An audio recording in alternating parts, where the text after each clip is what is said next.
Welcome to my first vegetable garden. Today I want to talk to you about how to use humidity domes and how to really decrease the risk of your seedlings getting molds and fungus. The first thing that's most important, if you're using the peat pellets or you're using cells just like this, you want to make sure you start with a sterile seed starting mix. This is from Jiffy. There's a bunch of different kind of mixes you can buy, but mixes basically contain peat moss, perlite, and vermiculite. And these are peat pellets. They come just like this.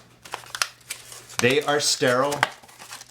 When you buy the kit, and I've showed you in other videos, they come hard pellets, you add water, they swell up just like this, you plant your seeds in. This is a sterile starting mix. This bag is a sterile starting mix. That is one of the biggest keys, is to start with sterile starting mixes for your seeds. Don't use soil from outside. That will bring in spores, that will bring in fungus.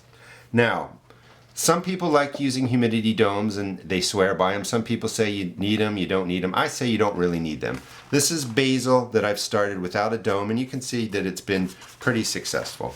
I've also started tomatoes that I've put in another video. They've been successful. No humidity domes. I've also grown this basil in regular cells.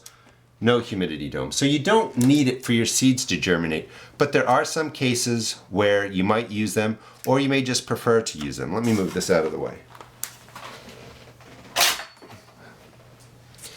Now, snapdragons are one variety of flower that when you plant them, you actually are just going to press the seeds on the soil surface.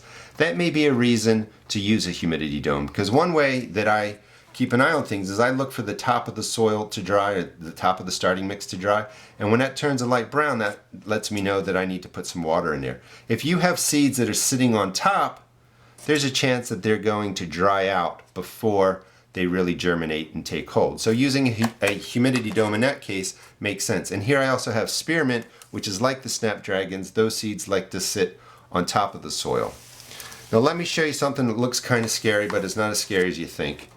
This is mold. This is bread. I introduced the bread under a humidity dome just to show how it promotes the growth. It doesn't cause it.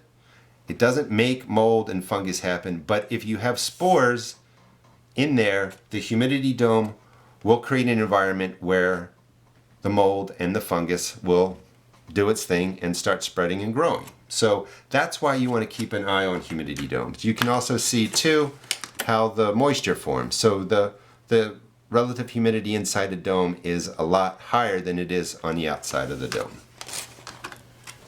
Now that's why the sterile starting mix is so important, because if you don't have spores in your starting mix, it doesn't matter with regard to the humidity dome.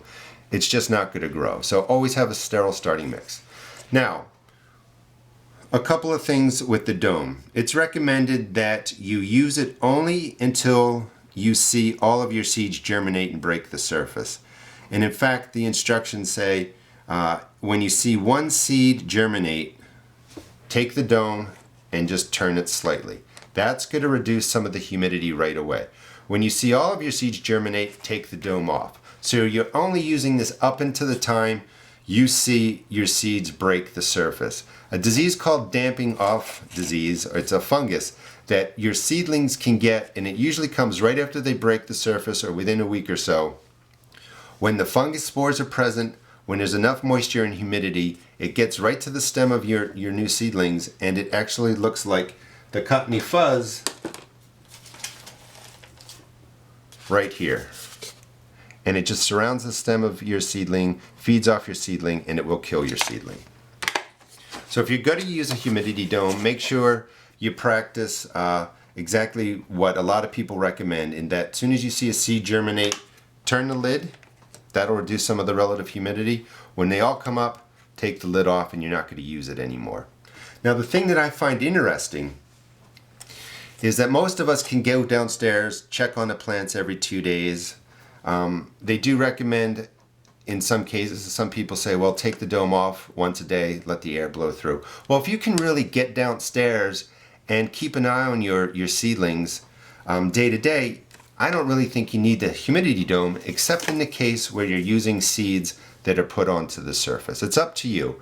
But I just wanted to give you the basics on the humidity dome and, you know, some of the reasons that I think they aren't necessary. Is one, I showed you examples of success. You don't need them to germinate seeds. They may be helpful, they may reduce a watering or two for you, but you don't need them. And they also promote an environment for fungus and mold growth if the spores are in here. So again, make sure you use a sterile starting mix.